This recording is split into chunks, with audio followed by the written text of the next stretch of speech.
میرے نبی دنیا سے جا رہے ہیں، دنیا سے جانے کا وقت ہے، 12 ربیع الاول ہے، پیر کا دن ہے، 7 جون ہے، 11 ہجری 633 عیسوی۔ جبریل نے آ کے صبح صبح آپ نے ساری بیگمات کو بلایا، رخصت فرمایا، ملاقات کی، بیٹے کو بلایا، کان میں کہا میں جا رہا ہوں۔ وہ رونے لگی، رو نہیں، سب سے پہلے تیری میری ملاقات ہو گئی۔ 6 ماہ بعد بیٹی بھی پہنچ گئی باپ کے پاس۔ پھر داماد کو بلایا، ان کو ان کا سر اپنی گود میں رکھا، کمر پہ ہاتھ پھیرا، دعا دی، رخصت فرمایا۔ آخر میں اپنی آنکھوں کی ٹھنڈک کو بلایا، کون؟ حسن اور حسین، کہ میری آنکھوں کی ٹھنڈک حسن اور حسین، میرے جنت کے پھول حسن اور حسین۔ یوں لیا، حسن کو یہاں سے لیتے تھے، حسین کو یہاں، حسن کو ادھر اٹھاتے تھے، حسین کو ادھر اٹھاتے تھے۔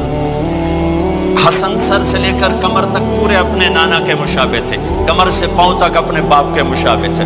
حسین اس کا الٹ تھے، سر سے لے کر کمر تک اپنے باپ کے مشابہ تھے، کمر سے لے کر پاؤں تک اپنے نانا کے مشابہ تھے۔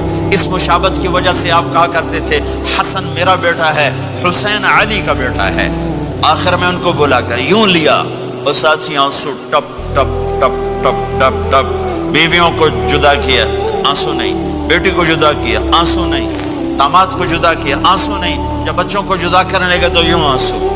ایک کو زہر میں تڑپتے دیکھا، ایک کا کٹا سر نیزے پہ چڑھتے دیکھا تو آنسو رک نہیں سکے، دعا نہیں کی، ہاتھ نہیں اٹھائے، اللہ کی تقدیر کے سپرد کر دیا، اولاد کو ذبح ہونے کے لیے تیار کر لیا کہ کل میری امت اولاد کے پیچھے جھوٹ نہ بولے، رشوت نہ لے، حرام کاروبار نہ چلائے، دھوکہ نہ دے، فراڈ نہ کرے، بچوں کو کہاں سے کھلائیں، بچوں کو کہاں سے پلائیں، کہ یہ میرا حسین کا سر کٹ کے نیزے پر چڑھا ہوا ہے۔ کچھ نہیں بولے، رخصت فرما دی۔ جب سب چلے گئے تو جبریل آ گئے، آپ نے فرمایا کیا ہوا؟ خاموش کھڑے تھے، کہ موت کا فرشتہ دروازے پر ہے، اندر آنے کی اجازت چاہتا ہے۔ اپنے نبی کا مقام دیکھو، موت بھی پوچھ کے آتی ہے۔ آپ نے کہا آ جائے، آپ کی اجازت پر ملک الموت اندر آئے۔ اسرائیل کا السلام علیکہ یا رسول اللہ، کہنے لگا آپ پہلی ہستی ہیں، میں سلام کر رہا ہوں، میں نے کبھی کسی کو سلام نہیں کیا۔ کہنے لگا آپ پہلی ہستی ہیں، اللہ نے فرمایا تھا پوچھ کے اندر جانا، بن پوچھے نہ جانا۔ پھر کہنے لگے آپ پہلی ہستی ہیں، اللہ نے فرمایا آنا چاہیں تو لے آنا، رہنا چاہیں تو چھوڑ کے آ جانا۔ یہ وہ دربار رسالت ہے جہاں موت بھی پوچھ کے آتی ہے۔ آپ نے فرمایا میں اجازت دے دوں میری جان نکالو گے؟ کہ جی نکالوں گا، نکالو۔ آپ نے یوں جبریل کو دیکھا، کیا کہتے ہو؟ جاؤں یا رہ جاؤں؟ جبریل نے کہا اللہ آپ کی ملاقات کے شوق میں ہیں، فیصلہ آپ کریں گے۔ ہاں یہ بات سنانا چاہتا تھا اگلی۔ آپ نے کہا اچھا جاؤ، پہلے اللہ سے پوچھ کے آؤ میرے بعد میری امت کے ساتھ کیا کریں گے، میرے بچوں کے ساتھ۔ یہ ساری مائیں، میرے بچے میرے بچے میرے بچے میرے بچے۔ میرے نبی کو تو پتا تھا کہ یہ تڑپ تڑپ کے ایک زہر میں جائے گا اور ایک کا سر کٹ کے نیزے پہ چڑھے گا، کیوں نہیں ان کے لیے ہاتھ اٹھائے؟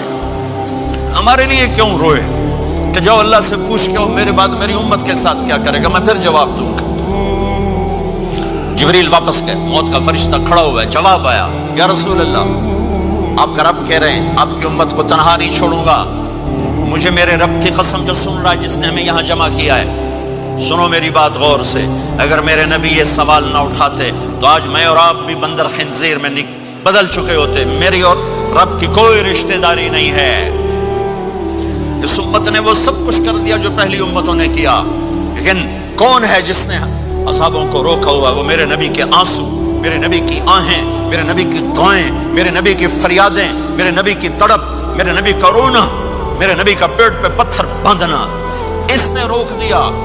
کوئی نبی جاتے ہوئے امت کے لیے نہیں رویا، واحد نبی ہیں جو جاتے ہوئے امت کے لیے روئے، میری امت میری امت میری امت۔ کوئی رابعہ بصری بعد میں آئیں گی، کوئی جنید بغدادی بعد میں آئیں گے، باغی بغاوت، اور پھر وہ روئیں اور پھر وہ تڑپیں اور پھر وہ دعائیں کریں، پھر وہ کہیں یا اللہ میری امت میری امت میری امت۔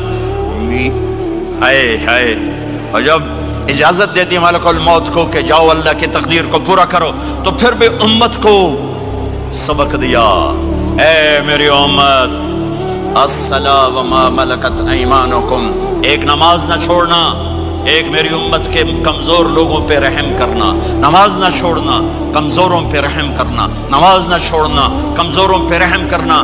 کتنی امت نمازی ہے، کتنے ہیں جو اپنے دولت اللہ دے دے تو اللہ کو یاد رکھتے ہیں اور کمزور کے ساتھ انسانیت والا سلوک کرتے ہیں، چاہتے ہوئے امت کو یاد کیا۔